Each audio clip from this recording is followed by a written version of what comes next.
What's up, bookworms? This is Dani Reads, and today I am bringing you my October wrap-up.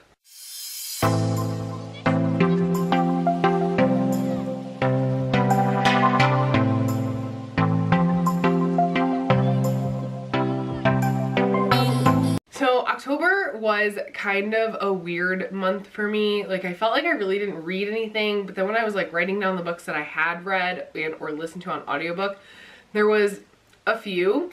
So let's just get into what I actually read and listened to. So the first book that I finished in the month of October, I actually started it in September. I don't know why it took me so long, but that is Ruthless by Carolyn Lee Adams. I gave this a 3 out of 5 stars. I still don't know how I truly feel about this. Like, I really don't know if I really liked it or really didn't like it. This is a story about a girl who gets kidnapped, and it's just her survival story about trying to get away from this guy. The tagline is what actually caught my eye up at the top of the book, and it says, "She was supposed to be his 7th victim. He may end up being her first." So I was like, wow, that sounds really good. And I think because it took me so long to read it, it took me like 3 weeks to read it, I think I kind of lost that sense of like thrillery like urgency, because I was just like picking it up, putting it down, picking it up, putting it down. One of the things that I really liked about this book, though, is that every other chapter was a throwback, and it switches perspectives between the victim and the kidnapper. So that was really interesting, that it would like go back so you can kind of see who they were before all of this happened. But yeah, so 3 out of 5 stars. If you're looking for something super fast-paced, thrillery kidnap story that you could probably get done in about a sitting, it's less than 250 pages. Like, it's super fast. I would highly recommend this book. So the next book that I read was actually a graphic novel, and for that I read In Real Life by Cory Doctorow, and I rated this a 3 out of 5 stars. It was definitely not what I expected. This graphic novel is about this girl who enters into the virtual reality world where even today, girls are just not accepted the way guys are in like virtual reality or in video games in general. So she goes in to like join this clan of girls to like prove that girls could be just as great as guys, and then things take off from there. And I didn't see where this story was gonna go. I was kind of just excited to be reading about a girl who is playing video games and is like rocking at it. So it was definitely interesting. That's why I only gave it a 3 out of 5 stars, because it kind of like went away that I didn't really, not that I didn't like it, but it was just something I didn't expect, and I kind of wanted the story to go another way. And the next book I read was also a graphic novel, and that is Through the Woods by Emily Carroll. I graded this a 2 stars. I really didn't like the stories very much. Through the Woods is a compilation of 5 different like spooky stories about like ghosts and the dead and all that stuff. And I don't know, they just didn't grasp my attention like I felt that they should have. So that's why I only gave it a 2 star. If you're looking for something like right around Halloween just to get you in the spirit, those stories are definitely for that, but it just wasn't my cup of tea. And the next book that I read was actually a reread, and that was The Wishing Spell by Chris Colfer, the first book in the Land of Stories. I love this book. I still gave it a 5 out of 5 stars. This book is about 2 kids who end up in the fairy tale world, and they have to just figure out how to get home, and they have to go on this crazy adventure, and it's just, it's so good. I love this series retelling. Oh my god, it's just so adorable. So yeah, I finished that this month. So the next book that I picked up was also a graphic novel, and that is Nimona by Noelle Stevenson. I gave this a 4 out of 5 stars. This book actually went a direction that I really didn't expect it to, and I really liked it.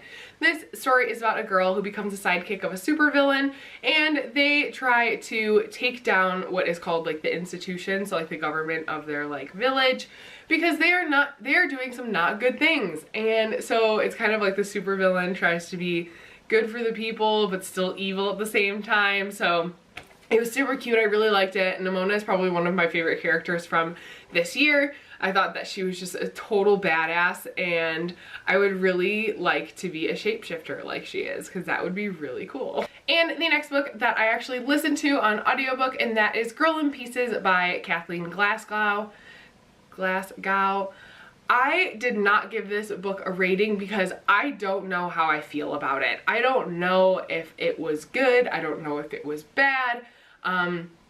Definitely a very triggering book. It has to do with pretty much any kind of self-harm, drug abuse, alcohol abuse, pretty much sexual assault. You name the trigger, it's probably in this book. No, it doesn't mean that I didn't like some aspects of it. There were some relationships that I really enjoyed in this book. Since it was so triggering, and with me have gone through the self-harm aspect of this book, it's hard for me to be like, yeah, this is a really good book, because it's mostly based about self-harm. So I'm conflicted in that sense. So I'm not going to rate it, but I did finish it because I don't know how I feel. If anyone else has read it, can you please leave your thoughts down below? Because maybe that'll help me sort mine out and how I feel about this book. Because right now, like the whole time, I kind of like forced myself to feel neutral because of the content. And now I literally just don't have an opinion. So let me know down below what you thought of that book. And the last book that I finished in the month of October is Allies of the Night by Darren Shan. I feel like I've been reading this forever and it's so little. This book started off going in a direction that I really thought I was going to like. I got really excited, and then it kind of turned. And so that's why I gave it a 4 out of 5 stars and not a 5 out of 5 stars. There was kind of like a plot twist in it, but I saw it coming. With this being a children's series, I'm not surprised I saw it coming, so I wasn't like super upset about it. Like with this series, I'm definitely taking it with a grain of salt because I am older while reading this, where this is intended for like 13, 14-year-olds, and I'm 26 years old, so there's a little bit of a gap there.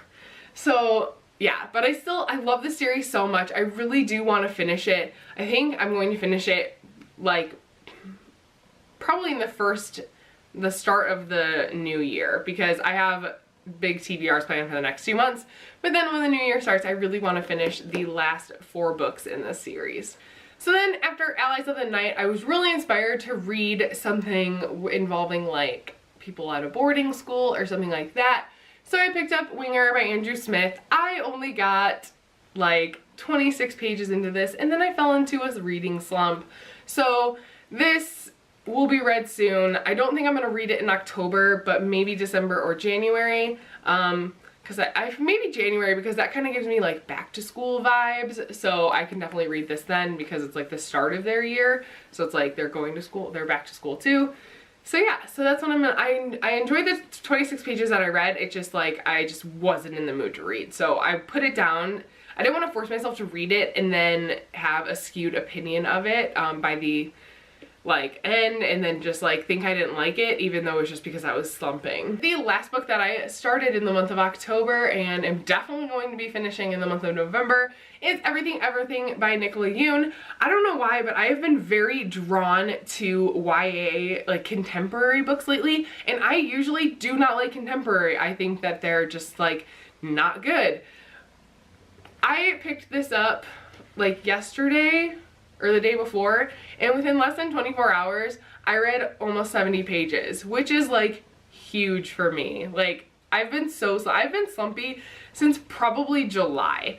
So for me to within a 24-hour period read 70 pages without it being an audiobook, I'm really proud of myself. Like this was really good. This is getting like, it's really good.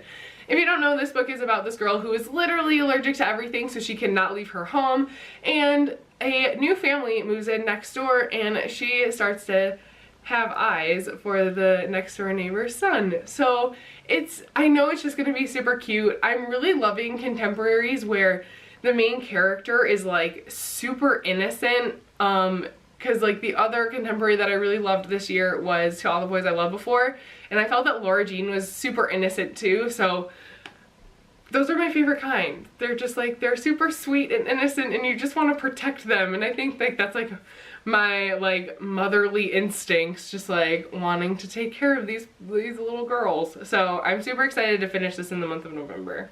Alright guys, that is all that I read or started reading in the month of October. Let me know down below what you guys have read in the month of October, or what your favorite book was in the month of October. If I had to say, probably my favorite book of the month was The Wishing Spell by Chris Colfer, with a close second being Everything Everything, even though I haven't finished it yet. I definitely think it's going to be a top book of the year for me, which is saying a lot. But yeah, so that is all I have for you guys today. Thank you guys so much for watching, and subscribe to my channel if you haven't already, and give this video a big thumbs up if you liked it, and I will see you guys in my next video. Keep reading, keep smiling. Bye guys.